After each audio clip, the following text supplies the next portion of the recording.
Avoidants often look fine right after the breakup, and that can feel like the cruelest thing you've ever witnessed. Because you're grieving in real time while they seem calm, detached, even relieved. But that relief doesn't mean they didn't love you. It means their nervous system finally got what it's been craving the whole relationship: distance, control, and silence. For an avoidant, closeness can feel like pressure. Not because you were demanding, but because intimacy activates old survival wiring. Being needed, being seen, being emotionally responsible can trigger fear inside them. The fear of failing, the fear of being trapped, the fear of being exposed, the fear of not being enough. So when the relationship ends, their body doesn't immediately register loss. Their body registers escape. The tension they carried while trying to manage closeness disappears overnight. There are no deep talks waiting. No expectations. No emotional intensity. No moments where they have to explain why they shut down. No need to perform love in a way they don't fully know how to sustain. The breakup becomes a form of emotional anesthesia, and the first sensation they feel is relief, not because you were the problem, but because their system is addicted to the safety of space. This is why avoidants often go straight into distraction mode. They stay busy, they socialize, they act productive, they look like they're moving on fast. But a lot of that, moving on, is actually avoidance. It's not processing, it's postponing. They may tell themselves stories to keep the relief alive. You were too intense. It wasn't the right time. It wasn't that serious. They're better off alone. These stories aren't always lies. Sometimes they believe them, because the mind will create any explanation that protects the nervous system from pain. If they admit, "I lost someone important," the grief will arrive too soon. So they delay it. They intellectualize it. They minimize it. Meanwhile, you're feeling everything. Your attachment is activated immediately because you regulate through connection. You replay every moment, you analyze every detail, you feel the absence like a physical wound. That contrast is what makes you think they never cared. But the avoidance grief is often delayed, and delayed grief is still grief.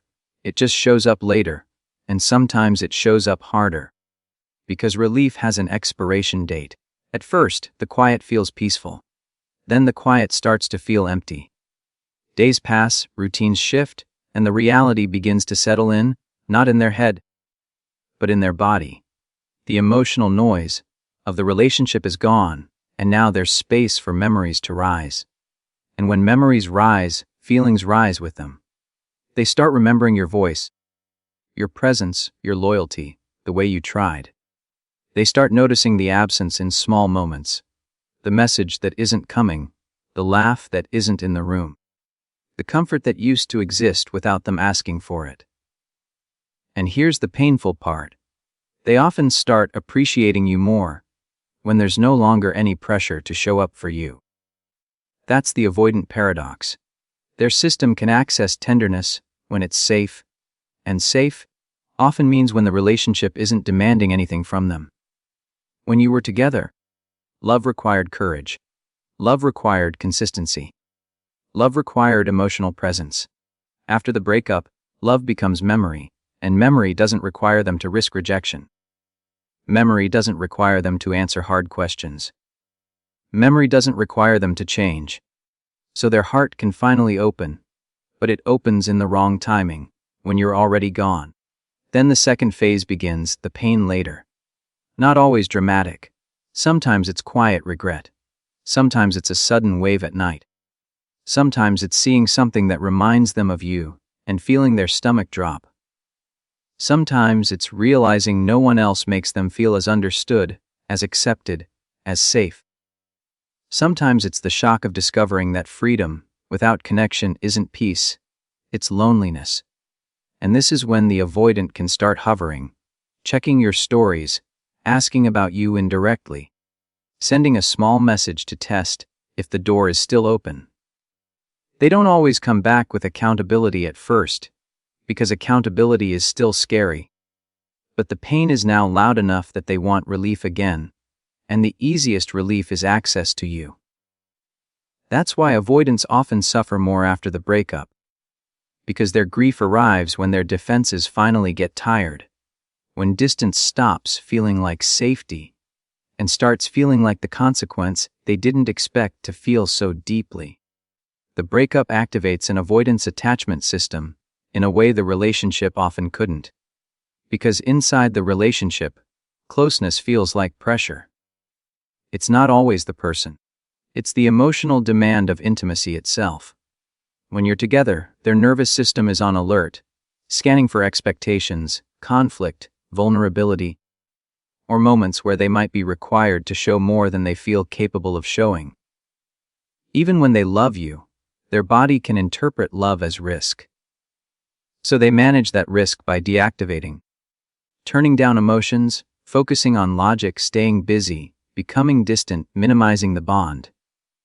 That deactivation keeps them functional, but it also blocks the full experience of attachment. Then the breakup happens, and the pressure suddenly drops. No more expectations. No more emotional conversations. No more fear of disappointing you tomorrow. No more responsibility to meet needs they don't know how to meet consistently. And for a short while, they feel relief, because relief is what happens when a threat is removed. But the threat wasn't you. The threat was intimacy. The threat was emotional exposure. The threat was being needed. Now that the threat is gone, the avoidance nervous system finally has the one thing it requires to feel safe enough to feel distance. And this is where the paradox begins. When the relationship is active, their body is too busy protecting itself to fully miss you. But when you're gone, their body finally has the calm space to register what was real. The very distance they used to regulate becomes the stage where attachment finally wakes up. They start noticing the absence. Their mind starts reaching for the familiar. Their body starts craving the safety it secretly associated with you, even if they couldn't admit it while you were close. Because avoidants do attach. They just attach in a way that's often buried under defense. They attach quietly, privately, sometimes unconsciously. They may not show it with words. They may not show it with consistent affection. But they register your presence as stability. They register your loyalty as safety. They register your emotional availability as a kind of warmth they don't know how to create on their own. They don't always recognize that while they have it, because recognition would require vulnerability, and vulnerability triggers fear. So the brain pushes it away. It focuses on flaws. It zooms in on what feels overwhelming. It convinces them they're better alone. After the breakup, that protection strategy begins to fail, because the bond is now missing. The nervous system that once deactivated to create space is now dealing with a different threat: abandonment, loss, permanent disconnection. And that threat can be stronger than fear of closeness. So the attachment system activates, and it often activates late. It shows up as intrusive thoughts, sudden nostalgia, regret, obsessive checking, emotional waves that seem to appear out of nowhere. They'll remember small details: your laugh, the way you looked at them, the routine you had, the comfort of knowing you existed in their life. They may not even want to feel it, but they do. And here's why they suffer: because the breakup forces them to feel without the relief of access. In the relationship, if they felt a surge of discomfort, they could create distance and calm their system. After the breakup, distance is no longer a tool, it's the reality. So they can't regulate the longing by taking space, because space is all they have. And if you're truly absent, if you're not reaching out, not arguing, not chasing, the silence becomes louder. It becomes a mirror. It forces them to sit in the emotional consequences without distraction from your availability. That's when many avoidants enter the hovering stage. They test the waters with low-risk contact, because their nervous system wants reassurance that the bond still exists. But their fear of vulnerability still blocks a direct, accountable approach. They might like a post, view a story, send a casual check, and ask a random question. These are attempts to calm the attachment system without stepping fully into intimacy. They want the feeling of connection without the risk of deep conversation. But when the pain truly deepens, the avoidant can experience something like emotional whiplash. They might have days of indifference, then nights of aching regret. They might miss you intensely, then disappear again when closeness becomes possible. That's not because their feelings are fake. It's because their system is torn between two fears: fear of closeness and fear of loss. The breakup activates the fear of loss, but the moment reconnection becomes real, the fear of closeness returns, and that back and forth can create suffering that feels confusing even to them. So they suffer more after the breakup, because the relationship kept their defenses busy, while the breakup gives their heart space to wake up. And once it wakes up, it often wakes up too late. When they finally understand what you meant to them, and they have to face the possibility that they may never get it back. The delayed grief cycle is one of the most misunderstood parts of avoidant breakup psychology. Because from the outside it looks like they moved on, when in reality they're simply postponing the emotional bill. Avoidants don't usually process loss immediately, not because they don't feel, but because their coping strategy is to shut feelings down until they feel safe enough to handle them. And safe enough often means alone, in private, with no risk of being judged, no risk of being rejected, and no risk of having to explain themselves. That's why their grief often arrives in stages, and why it can hit harder later than it did at the beginning. Stage 1 is numbness. Right after the breakup, many avoidants feel emotionally flat, calm, even slightly energized. This is the deactivation system working perfectly. Their body interprets the end as a reduction in emotional demand. No more intense conversations. No more feeling responsible for someone's feelings. No more pressure to show up consistently.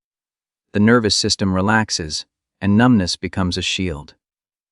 They may genuinely believe they're fine. They may tell themselves they didn't care that much. They may focus on the negative moments to justify the ending. This isn't always conscious manipulation, it's emotional survival. If they let themselves feel the bond immediately, it would overwhelm them, so the mind protects them with distance, logic, and detachment.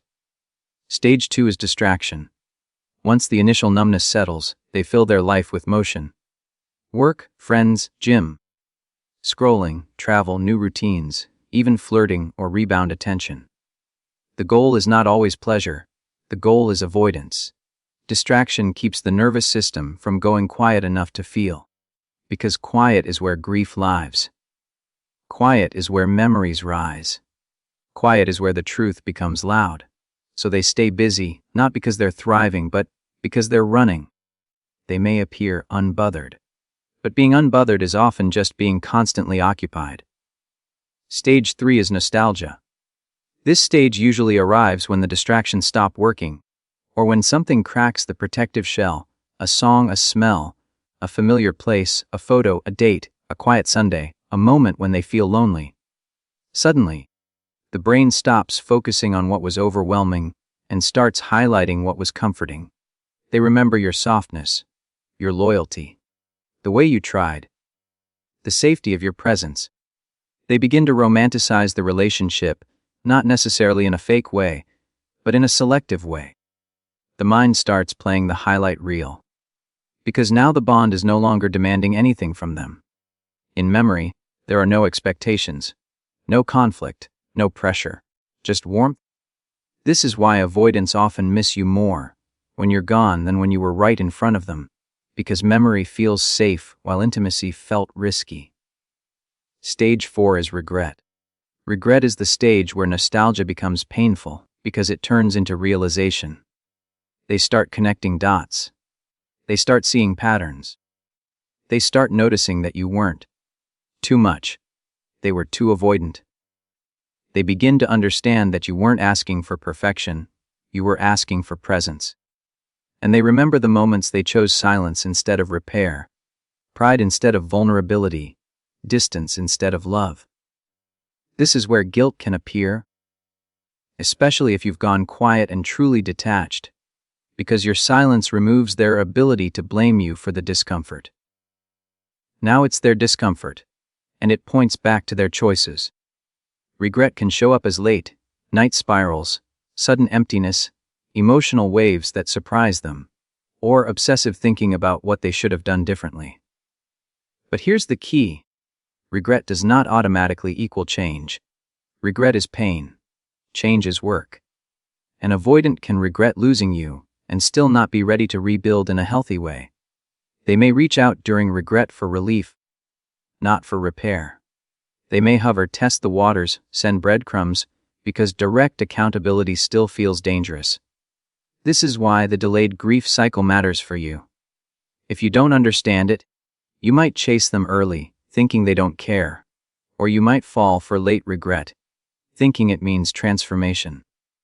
But the truth is, avoidants often feel later, and what they do with those feelings is the real measure. When numbness fades, distractions fail, nostalgia hits, and regret arrives, the question becomes, will they face their patterns? Or will they use you again as temporary comfort? The hovering phase is the stage where an avoidant's pain finally becomes loud enough to pull them toward you. But their fear of vulnerability is still strong enough to keep them from coming honestly. So they circle. They reach out without reaching out. They want connection. But they want it in a way that keeps them protected. They want access to your energy, your warmth, your attention, but they don't want the emotional exposure that comes with accountability. And because they're afraid of rejection, afraid of your questions, afraid of the truth being spoken out loud, they choose the lowest, risk forms of contact first.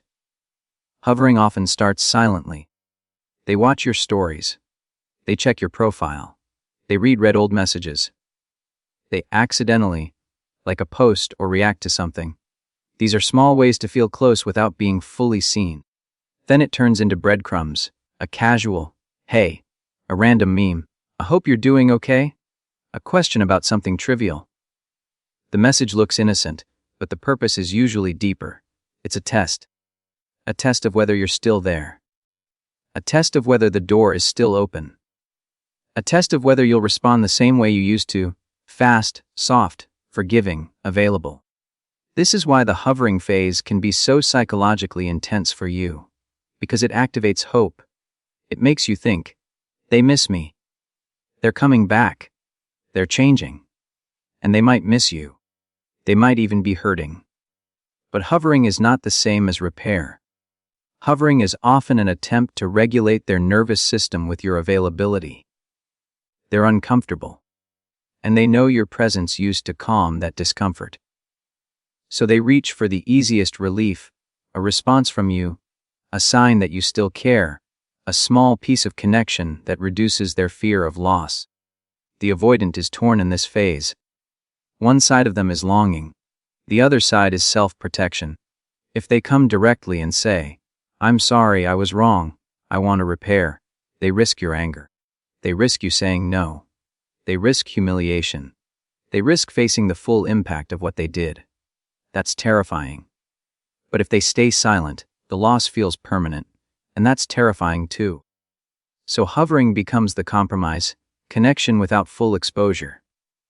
This stage also reveals something critical about the avoidant's relationship with accountability. Many avoidants don't fear you as a person. They fear the emotional moment where they don't get to control the narrative. They fear being held responsible. They fear hearing how much they hurt you and not being able to escape. So they try to pull you into lighter contact, where nothing heavy is required. If you respond warmly, they may continue lightly. If you ask for clarity, they may retreat. If you express pain, they may shut down. Not because your pain is wrong, but because their system still has low tolerance for emotional intensity. So the hovering phase is a test, but not of your love. It's a test of your boundaries and their readiness. If you treat breadcrumbs like a full return, you reopen the cycle. You give them reassurance without requiring growth. And once they feel safe again, their fear of closeness often reactivates, and they pull away again. That's why some avoidant relationships feel like seasons. They come back when they miss you, and disappear when intimacy becomes real. The healthiest response to hovering is calm structure. Not punishment. Not chasing. Structure. You can acknowledge the message without giving full access. You can say, "I'm doing well." If you're reaching out to repair, speak clearly.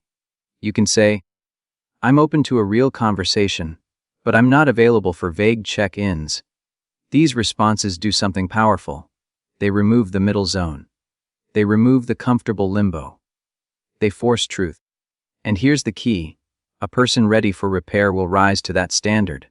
They'll become direct. They'll take responsibility. They'll be consistent. A person who only wants relief will retreat, become vague, or disappear again. That outcome might hurt, but it's also clarity, because hovering is not love, it's longing mixed with fear. And your job is not to soothe their fear at the cost of your peace. Your job is to protect your heart from being used as a temporary landing pad for someone who hasn't learned how to stay. Guilt hits avoidance hardest when you stop reacting, because your reaction used to give them somewhere to place the discomfort. When you argued, cried, explained, or chased, they could label you as too emotional, too intense, overthinking, or making it hard. Even if they didn't say it out loud, the story existed inside them. That story protected them from fully seeing themselves. It gave them a way to avoid accountability, because the focus shifted to your delivery, your tone, your need, your reaction, instead of their withdrawal, their inconsistency, their silence, their lack of emotional responsibility. Your reaction became the smoke that covered the fire. But when you stop reacting, the smoke clears. Your silence removes their escape route. It removes the distraction. It removes the drama they could hide behind. And it creates the most uncomfortable thing for an avoidant: a clean mirror. In that mirror, they can't blame your emotions for their choices. They can't point to your text as the problem. They can't justify their coldness as needing space in response to your intensity, because you're not doing anything. You're simply gone. You're calm. You're detached. You're no longer trying to convince them, and that is what triggers guilt, because now the only thing left to face is the truth. Guilt is different from shame. Shame says, "I'm bad." Guilt says, "I did something that hurt someone." Guilt can be healthy because it signals awareness. It's the emotional signal that says, "I crossed a line, I failed to show up, I mishandled love." But avoidants often fear guilt because guilt requires engagement. It requires repair. It requires vulnerability. It requires admitting you mattered enough to be harmed. And the moment they admit you mattered, they also admit they were not in control of the outcome. They admit they could lose you. That is terrifying for a system that survives through emotional independence. This is why your detachment can feel like the loudest message they've ever received. You're not threatening. You're not begging. You're not arguing. You're not demanding closure. You're simply living without them. And that sends a message their nervous system understands. There are consequences. Not consequences you created to punish them. Consequences that naturally occur when someone treats connection like it's optional. Your silence communicates permanence, and permanence forces accountability. So guilt starts showing up in waves. They remember specific moments they avoided. A conversation they shut down. A message they didn't answer. A birthday they ruined with distance. A time you needed comfort and they offered logic. They remember your face when you realized you were alone in the relationship. And the most painful part is they often remember it clearly only after you stop trying. Because your trying allowed them to stay numb. Your trying kept the relationship alive long enough for them to avoid the full impact. Your detachment ends the avoidance. This guilt can lead them to reach out. But again, guilt alone doesn't mean growth. Guilt can produce two different behaviors. One is repair. The other is relief seeking. Relief seeking is when they contact you to reduce guilt. not to rebuild trust. They might say, "I miss you. I've been thinking. I hope you're okay," because those words soften their discomfort. If you respond warmly, the guilt calms down. They feel better. They feel forgiven. And then, often, the work stops. Because the point was never repair, it was relief. Repair looks different. Repair comes with clarity. It comes with ownership. It comes with a direct apology that doesn't blame you. It comes with patience. It comes with consistency that continues after the emotional moment is over. A person in repair mode doesn't just want you to respond. They want to understand. They want to make it right. They accept your boundaries without punishing you for them. And your role when guilt shows up is not to rescue them from it. This is crucial. Many people soften too quickly because they feel empathetic. They don't want to seem harsh. They want to be the bigger person. But guilt is not your burden to carry. If you rescue them from guilt, you teach them they can hurt you and still be soothed by you. That recreates the same imbalance that caused the breakup. Instead, you hold your standard calmly. You can acknowledge them without reopening the whole door. You can say, "I'm open to hearing you, but I need accountability and consistent action." Because the goal isn't to make them suffer. The goal is to protect your peace and ensure that if someone returns to your life, they return with emotional responsibility, not just emotional discomfort. When you stop reacting, you don't just trigger their guilt, you reveal your strength, and that strength is what finally forces the truth to surface.